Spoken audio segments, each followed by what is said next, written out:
Ce soir, nous allons voyager. Nous allons voyager dans le village Momel pour rendre hommage à nos gosses qui ont quitté ce monde. Mais pour avoir accès au village Momel, vous devez comprendre et répéter la formule magique pour avoir accès. C'est votre visa d'entrée. Donc ce soir, si je dis noble gens, à vous le jour, vous répondez à vous la nuit. Noble gens, à vous le jour. À vous la nuit. Ah, vous êtes prêts, hein? Vous avez répété ça avant ou bien? On reprend. Noble gens, à vous le jour. À vous la nuit. Si je dis à vous les histoires, vous répondez à vous les causeries nocturnes. Ça, c'est la partie compliquée.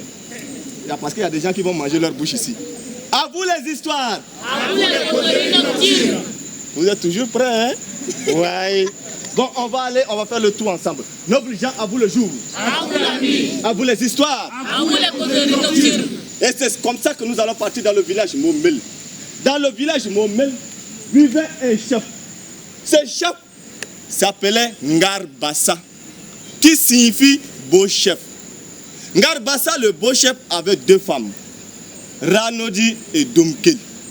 Ranodi était la première épouse et avait donné deux filles au chef Ngarbassa. Mais Dumkel n'avait pas donné d'enfant au chef. Et le chef avait de l'estime pour la première épouse à cause de ses deux enfants. Dumkel était la risée des habitants du village parce que chaque jour qu'elle se promenait dans le village, les gens se moquaient d'elle.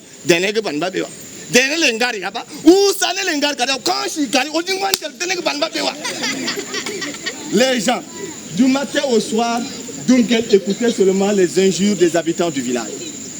C'est comme ça qu'un jour, elle s'était enfermée dans sa cage.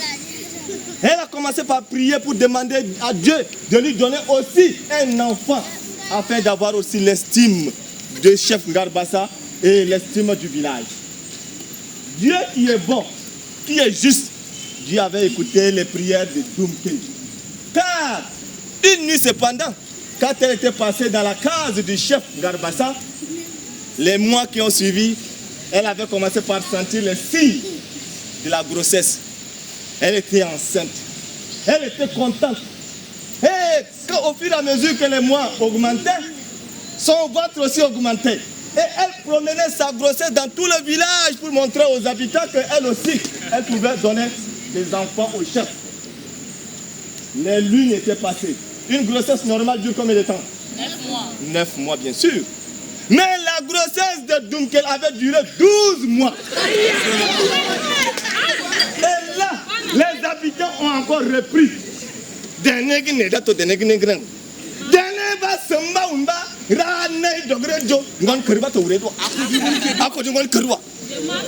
Les gens ont commencé par parler. Mais au bout du 13e mois, Dumkel a fini par mettre au monde. Les gens étaient venus pour voir le bébé. Mais chose bizarre, elle avait donné des quadruplés, c'est-à-dire 4 garçons. C'est que le village n'avait pas compris. Les enfants avaient été de couleurs différentes. Le premier était noir, le deuxième était jaune, le troisième était rouge et le quatrième était blanc. Les gens disent, voilà ce qu'on est en train de dire. Non seulement la grossesse a duré 12 mois, mais elle met au moins des enfants de peau de couleurs différentes. C'est pas normal. Les habitants avaient demandé au chef Ngarbassa de renvoyer cette dernière loin du village. Sinon, elle va apporter le malheur. Chose que je ne vous ai pas dit dès le départ de l'histoire. Depuis longtemps, ce village n'a jamais connu de moment de malheur. Mais le chef, qui a écouté son peuple, démocratiquement a chassé cette dernière loin du village avec ses 4 enfants. Elle est partie habiter dans la forêt. Et depuis que cette femme est partie du village Momel, les malheurs se sont installés dans le village. Les enfants commençaient par tomber malades. Les adultes tombaient malades. Les gens mouraient. Mais pendant ce temps, Dumkel s'occupait bien de ses enfants dans la forêt. Les enfants ont grandi. Ils étaient des garçons comme ça. Mais un jour, ces enfants avaient dit à leur mère qu'ils vont aller en aventure. Ils veulent découvrir le monde. Avec la bénédiction de leur mère, les enfants avaient promis qu'ils vont revenir fêter leurs 20 ans avec leur mère. C'est comme ça que chemin faisant. Le premier était parti à l'est, le deuxième était parti à l'ouest, le troisième était parti au sud, le quatrième au nord.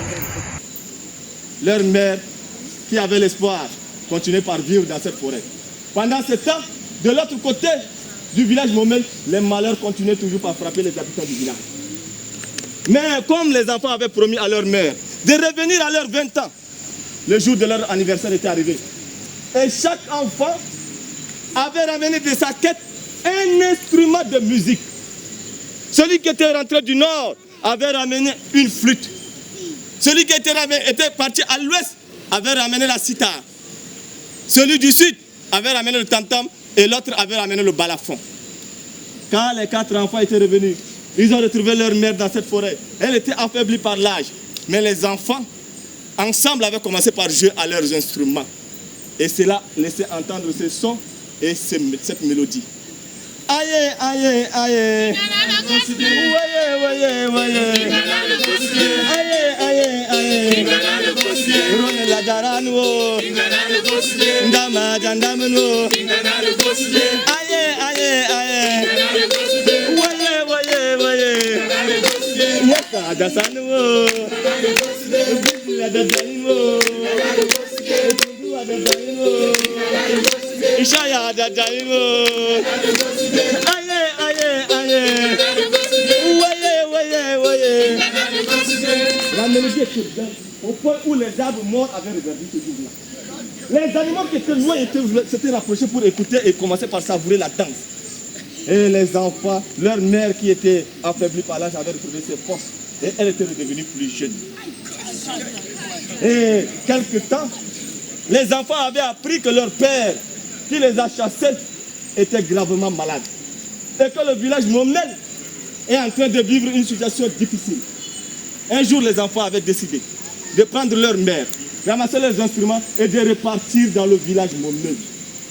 Ce jour-là, les animaux aussi, qui étaient habitués au rythme de la chanson, avaient décidé de les suivre. Et à queue lait, les enfants commençaient par chanter et jouer sur les instruments. Aïe, aïe, aïe. Voyez, voyez, voyez.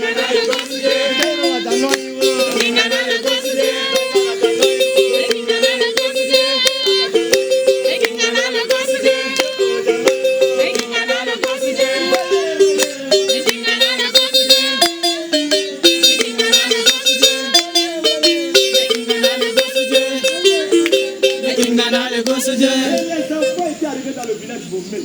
Mais quand ils étaient arrivés sur la place publique, les gens qui étaient malades dans leur case, ils avaient retrouvé la santé ce jour-là. Les aveugles avaient retrouvé la vue. Et Ngarbassa, leur père qui mourait dans sa case, avait retrouvé la santé. Il était sorti pour voir l'ambiance qui s'était installée dans son village. Il voulait comprendre qui avait amené cette ambiance et qui a guéri tous ses habitants. Quand il était arrivé sur la place publique, Ngarbassa s'était rendu compte que c'est sa femme, sa deuxième épouse, qui l'avait chassé du village. Et c'est les 4 enfants qui l'avaient chassé qui sont revenus et qui avaient donné le sourire et la santé au village. Ce jour-là, Ngarbassa demanda pardon à sa deuxième femme et à ses 4 enfants. Et c'est ce jour-là que le village avait dit que c'est l'assemblage de toutes les couleurs qui fait la beauté de l'arc-en-ciel. Et le chef Ngarbassa de conclure. Comprenez par là, même l'enfant du bâtard a son jour. Aïe, aïe, aïe.